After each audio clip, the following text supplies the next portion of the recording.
In fact, today, thanks to a large extent digitalization, only 6% of the transactions we do as a bank are done in the branches. Welcome to the Bankers Masterclass series in association with CaixaBank on best practices in digitalization. We are filming on location in Barcelona at CaixaBank's headquarters. I'm Joy McKnight, Deputy and Technology Editor at The Banker, and I'm joined by Gonzalo Gortázar, Chief Executive Officer at CaixaBank, to discuss how digital transformation will help make a bank better and deliver better on its customer service. Gonzalo, thanks so much for joining us today. Thank you. So a number of banks have been on this digital transformation journey for a few years, and some banks, like CaixaBank, have launched digital banks sort of to help them along. But what would you say really are the main aims for this digital transformation for banks? Well, I would say in summary, the main aim really is to ensure the sustainability of our business model. If we were not to transform ourselves, our business model will not be sustainable in a relatively short period of a few years. So digitalization means for us first interacting with our clients in a different manner, not only through branches but through a seamless sort of collection of channels, including digital. This is critical. We need to interact with our clients. Second, digitalization means making us more efficient, making us working on a better way, which saves costs and obviously also provides us with more information, more data on our customers. And then finally, digitalization also means that we can now offer a different set of products and services, a broader one. We can really have more to offer to our clients. So how can banks really use technology to, one, drive down the cost to serve, but also improve customer experience? Well, I would say it's actually very complementary. There's no trade-off between costs and customer experience, quite the opposite. As long as we provide our clients with the best possible digital experience, they are increasingly going to look to the mobile or web channels to do their transactions. That obviously reduces the burden of transactions in our branches. It frees up time, and it allows our people to actually focus on more value-added stuff like providing solutions for customer inquiries, providing financial advice, bringing new ideas to clients, etc., etc. In fact, today, thanks to a large extent digitalization, only 6% of the transactions we do as a bank are done in the branches, and the rest is through automated channels. I guess the thing about digital, though, is that some may fear that they're sort of losing that personal touch with the customer. How can digital actually improve that sort of customer intimacy?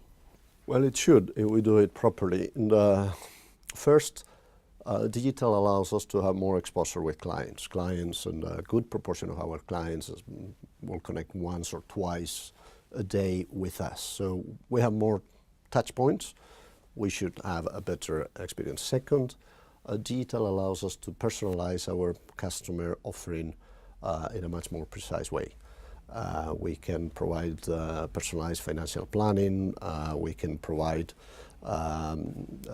targeted digital marketing to our clients, suggest obviously products and services that fit their needs in a fairly natural way.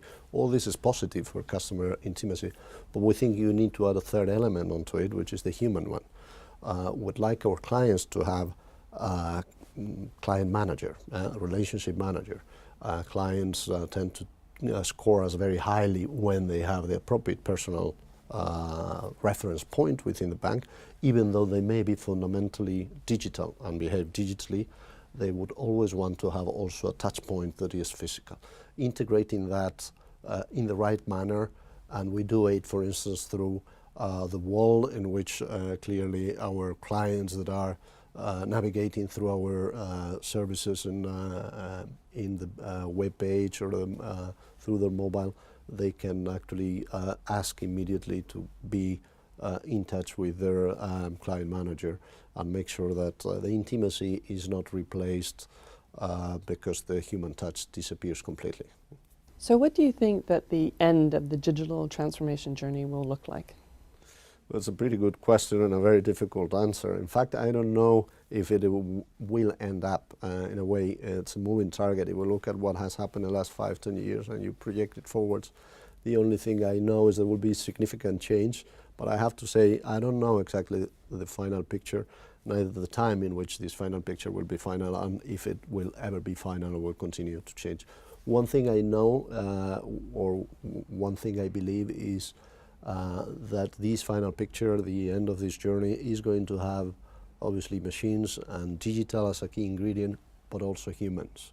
And that the winners are going to combine both and put technology at the service of people that will be much more effective because they will have much more powerful tools.